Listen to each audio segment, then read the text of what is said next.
tobanka ugu dambeeya waa tobanka ugu fadliga badan leh ugu wanaagsan habeen walba dad baa ilaahay naarta u ka xoreeya haddii aynu ka mid noqon kari weynay ama ilaahay uu qadaray inaynu ku jirin liisaskii hore warbaldhow iyo tobanka habeen hadda inoo haray aynu dadaal inna ad-daara al-aakhirata lahiya al-xayawaan walaalayaal waxaynu ku jirnaa meel barakaysan sharaf badan oo ilaahay subxaanahu watacaala uu ka doortay bilaha oo dhan shahru ramadaan waa bil cibaado waa bil khayrkeedu badan yahay waa bil nafuhu ay qaabilaan ilaahay subxaanahu watacaala iyadoo mar walba ay tahay in naftu towbadda ay ku dadaasho iyo u noqodka ilaahay subxaanahu watacaala haddana bishani bilaha kale way ka mudan tahay cibaadaad dheeraad ahna nabigeenu sala allahu calayhi waalihi wasaxbihi wasalam wuu la iman jira maantana waxaynu joognaa waxa inagu soo dhow tobankii dambe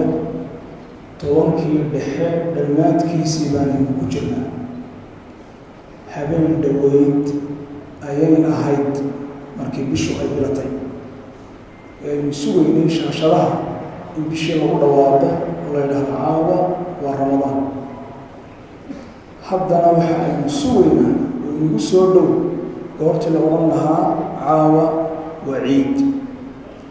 cumrigeenuna walaalayaal sidaasuu u socdaa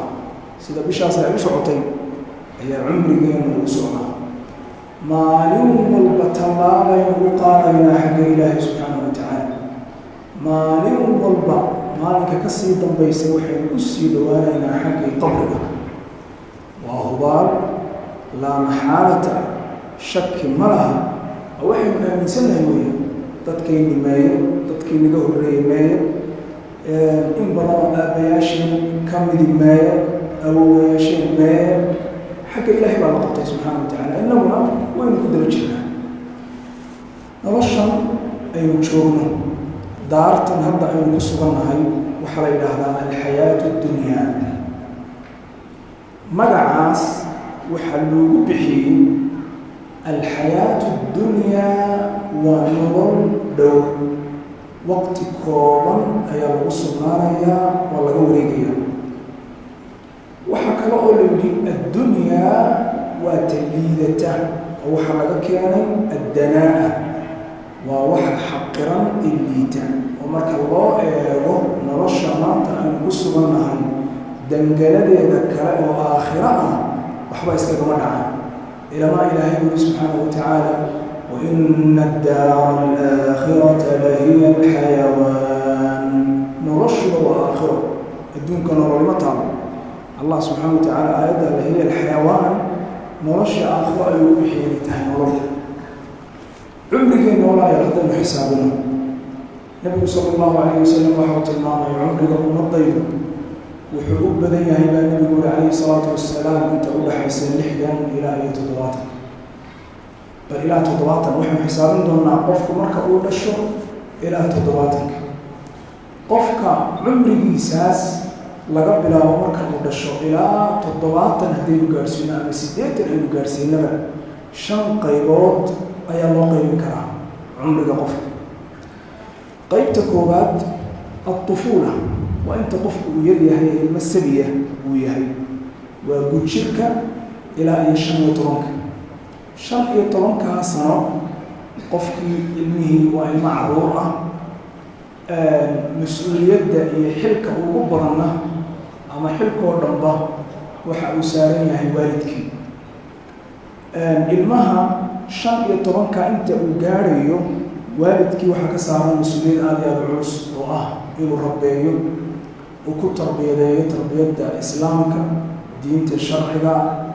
uu baro cibaadaadka iyo cibaadadu waxay kaga gudayso salaada iyo tahaarada 7 jir ilmuhu marka uu gaaro la faro inuu tukado marka 10ka uu gaarana nabigeena wuxuu tilmaamay calayhi salaatu wasalaam in ilmaha lagu dilo oo dil fudud oo lagu tarbiyadeynayo salaada waana qodobkaasi waajib saaran waalidiinta laga yaabaa waalid fara badan inaan ogeyn waajibnimada halka ka saaran ilmaha 7 marka uu gaaro salaada inaad fartaa waajib bay kugu tahay haddaad tahay waalid 10ka marka uu gaarana inaad ku karbaashto karbaashid fudud oo aan waxna baranaynin lafna jabinaynin idbinna looga jeedo waajib bay tahay saaran waalidka laakiin ilmuhu inuu isagu sameeyo iyo inaanu sameynin isaga dambi looga qori maayo hadduu sameyn waayo hadduu sameeyana ajar iyo khayr iyo xasanaad laga qoriyo taas waa cumriga koobaad ama waa da'da tusaale ahaan marxaladda koobaad ee qofku uu maro marxaladda labaad waa marxaladda shabaabnimada waa marka laga bilaabo 15 ama 16 laga bilaabo ilaa iyo inta shabaabnimada 35 ilaa 40 gaarsiin marxaladda noocaas ee qofka da'diisu uu noqdo qofku qaangaad ilaa ma ayo inta uu gaarayo 35 intaasi waa marxalatu shabaab waa da'da inta ugu qaalisan uguna muhiimsan weeyaan waana inta naftu ay ugu culus tahay laylinta iyo dadaalista ugu badan inta u baahantay weeyaan waa marxalad runtii aad u cajiib ah waa da'deena inta ugu layaabka badan waa intuu nabigu calayhi salaatu wasalaam uu tilmaamay 4 su'aalood ee ilaahay subxaanahu wa tacaala qof walba uu weydiinayo cumriga si guud ilaahay qofka uu weydiinayo shabaabnimadana si gaar ah ayuu ilaahay subxaanahu wa tacaala qofka uu weydiinaya waayo waa intuu qofku ugu xooga badan yahay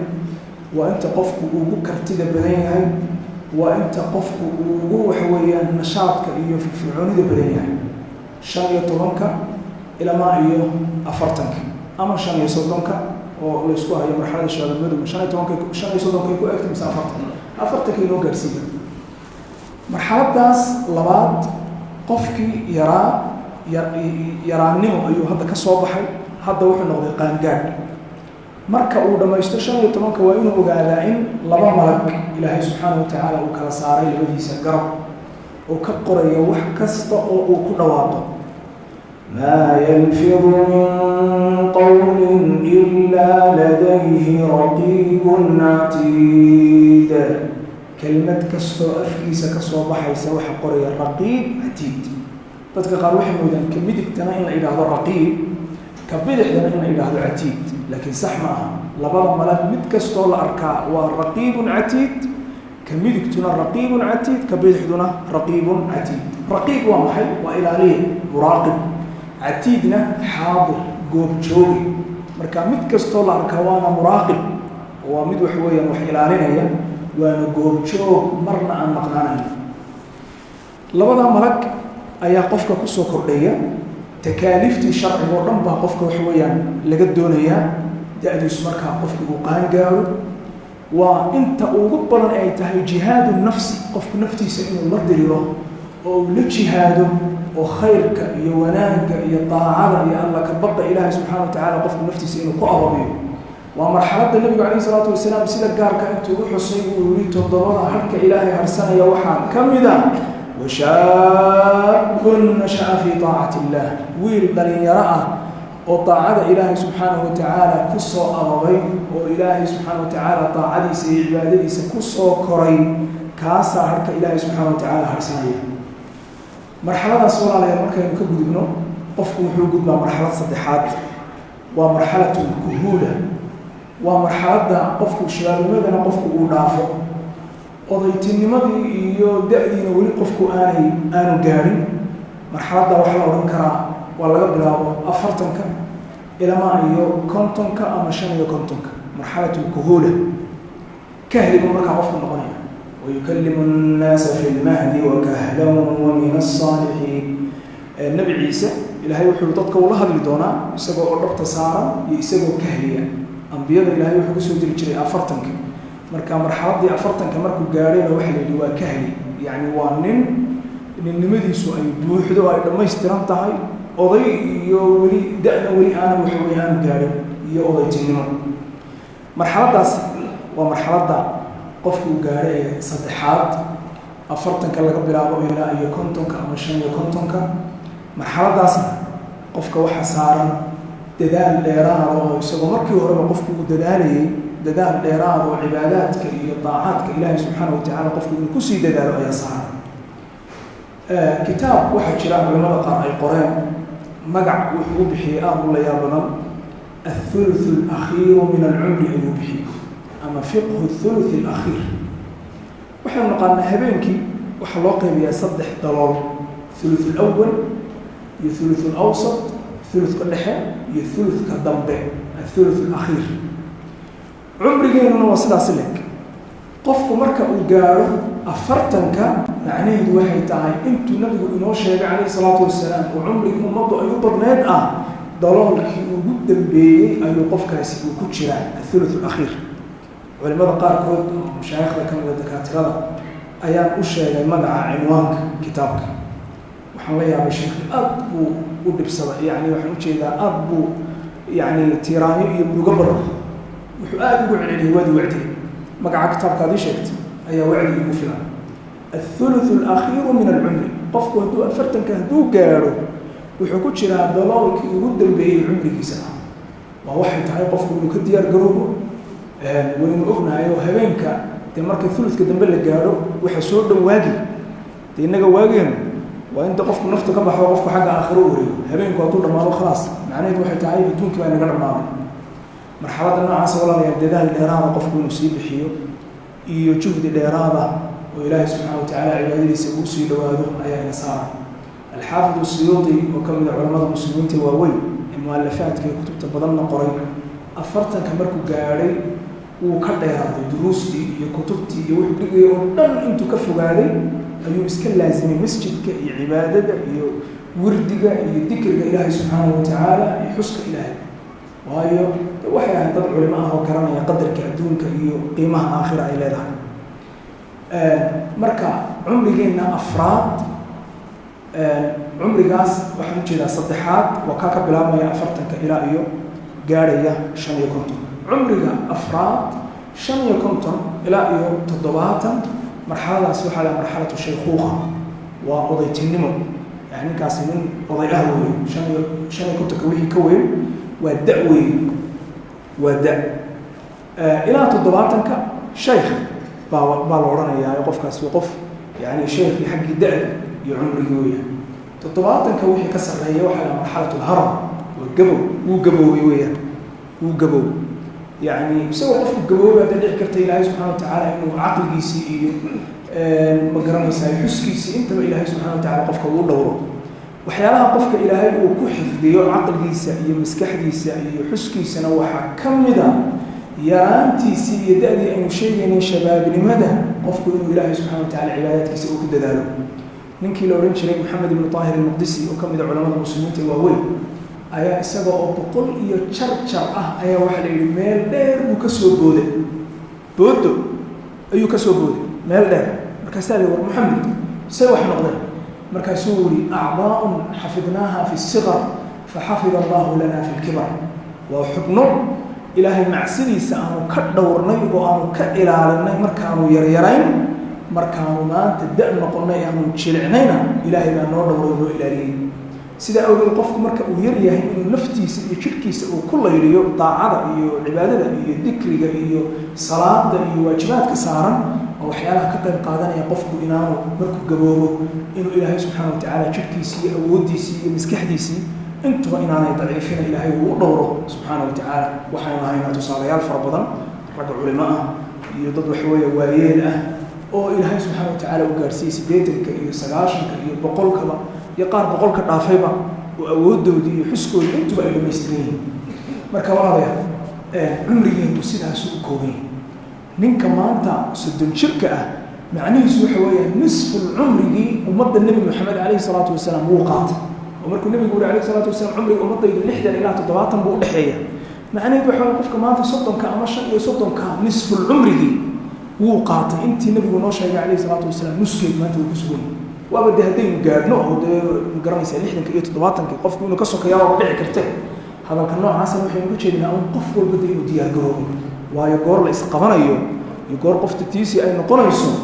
qofna ma oga ilaahay baa og subxaanahu wa tacaala marka adigoo diyaara in lagu yimaado iyo adigoo kala quban in lagu yimaado qof kastoo caqli leh wuxuu garanayaa adigoo diyaar ah oo diyaar garow ku jira in lagu imaado inay ka fiican tahay adigoo oo wax weeyaan aan diyaar ahayn marka walaalayaal ilaahay subxaanahu watacaala cibaadaadkiisa bisha ramadaan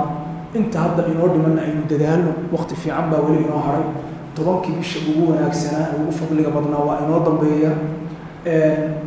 laga wax weeyaan fara buuxsado oo aan laga dhargo cibaadada ilaahay subxaanahu watacaala iyadoo marnaba qof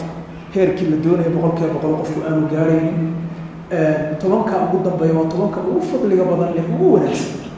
habeen walba dad baa ilaahay naarta u ka xoreeya haddii aynu ka mid noqon kari weynay ama ilaahay uu qadaray inaynan ku jirin liisaskii hore warbal dhowr iyo tobanka habeen hadda inoo haray aynu dadaalno oo ilaahay subxaanahu watacaala aynu tusinno khayrka aynu doonayno iyo dadaalka iyo cibaadaadka ilaahay subxaanahu watacaala sida aynugu jajabannahay ilaahay subxaanahu watacaala waxaynu weydiisanaynaa in ilaahay subxaanahu watacaala cibaadaadka inaga aqbalo in ilaahay subxaanahu watacaala tawfiiqda inuu waafajiyo dembiyadeenna iyo kuwii waalidiinteenba in ilaahay subxaanahu watacaala u dhaafo اللهم صل على محمد وعلى آل محمد كما صليت على إبراهيم وبارك على محمد وعلى آل محمد كما باركت على إبراهيم وعلى آل إبراهيم إنك حميد مجيد ربنا ظلمنا أنفسنا وإن لم تغفر لنا وترحمنا لنكونن من الخاسرين لا إله إلا أنت سبحانك إنا كنا من الظالمين ربنا تقبل منا الصيام والقيام وتجاوز عنا التقصير ربنا تقبل منا الصيام والقيام وتجاوز عنا التقصير ربنا تقبل منا الصيام والقيام وتجاوز عنا التقصير برحمتك يا أرحم الراحمين اللهم أعتق رقابنا ورقاب آبائنا وأمهاتنا ومن له حق علينا من النار اللهم أعتق رقابنا ورقاب آبائنا وأمهاتنا ومن له حق علينا من النار